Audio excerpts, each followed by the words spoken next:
Good day everyone, my name is Ryan Masalan, second year BS in Criminology at Davao Central College. For today's video, I will discuss the Week 6 summative.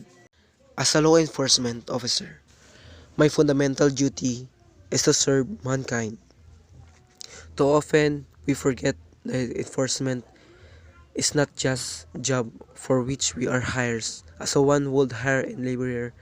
It's involved as sworn duty. Service involves dedication and sacrifice of giving of oneself. These are the words in many find hard to swallow in his present day and age, but the job preparation law enforcement requires a special breed of a man to safeguard lives and priority, to protect the innocent against deception and weak against oppression or intimidation, and the peace against violence or disorder. We must, however, we must, however, understand some of the limitations that are present in a truly democratic society. In such a society as our days, tasks can be difficult. One, because protecting the rights of the criminal. This is something a hard pill for law enforcement officer to swallow. It's easy for an officer to become better than when he has consensually witnessed the ends of justice toward the type politics and technicalities the law. The more truly in reality he is, the more frustrated can become, especially he lacks in philosophy or understanding his true purpose in society which he serves. To respect the constitutional rights of all men to liberty, equality, and justice. Respecting the rights of others is not of man's natural qualities. It seems to be a part of his nature. Of respect and persecute injustice, earth not will be because man is not all knowing, that is himself perfect. Still we must be strive a form of justice. This represents our ultimate capability, and it involves the only great on the part of every person in community, but individual sacrifice as well. I will keep my private life unsold as an example to all. One of the first things that a law enforcement officer must learn is that has no private life. Every citizen should be entitled to his own private life, yet when a person accepts the calling of the law enforcement a voluntary measure, he must be willing to offend privacy as a sacrifice the good of the communities which he serves. In a law enforcement officer could hide from his neighbors. Fact in he policeman his private could be his own. The policeman has a family. Occupation will become known in neighborhood within a few days at the most of single keeps himself he may keep secret longer but if not engaged in active law enforcement within community is inevitable that his neighbors will become aware it.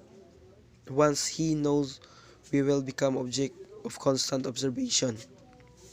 Maintain courteous calm and face danger scorn or ridicule and develop self-restraint.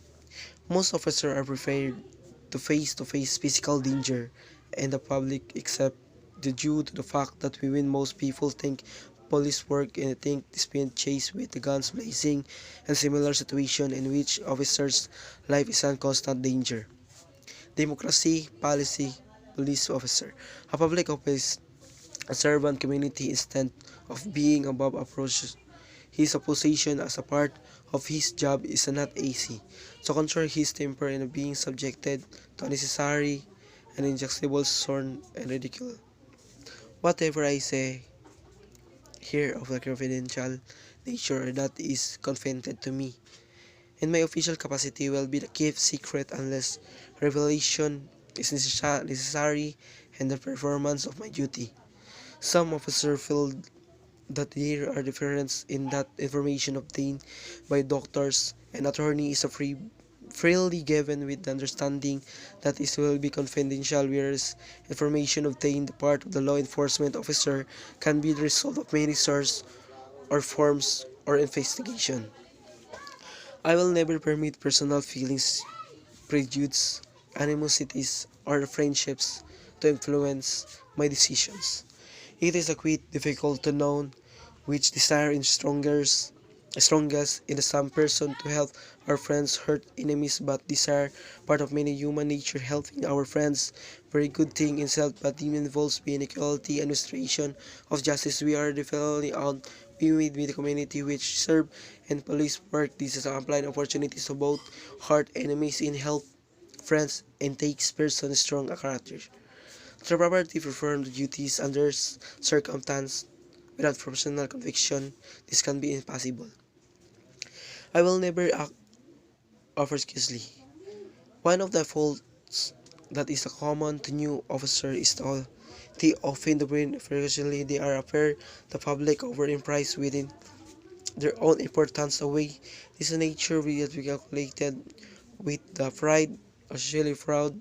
We win the first spots, its uniform in the badge.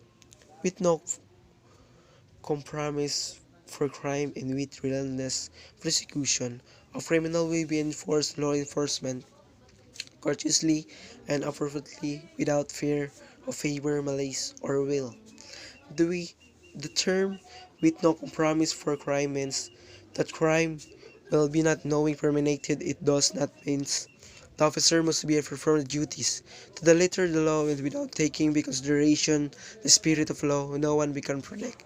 Quarantine the final resource and ethical only God do man and can be responsible his immediate action for officer does God job. And the criminal be released by the course of the blame reason upon be him but upon court's injury or society itself. I will never be employ unnecessary force of violence. At times, of use of force and performance of one's of duties is an absolute necessity. Is not escaping be extremely difficult in judge exactly or not the use of force in use a particular situation was necessary not the use enforced violence during the interrogation will be often the produce immediate confession, but it should be avoided ethical grounds and the interrogator seldom knows with a complete certainty and suspect is guilty, and the use force in the third degree on an innocent very freely continually with great of justice as well be the violation of professional conduct. I will never accept the gratitude. Gratitude takes two main forms. First is gratuitously given by the person with the sole intent in receiving something in the return. Second, that is given visually but the respect for a law enforcement in the job that the police officer are doing to be truly a professional. We must be ethical, must be the one actually desirable, merely what would like to be desirable. I recognize badge my office a symbol of public faith and I accept it is a public trust to be held so long as I am true the aesthetics of the service.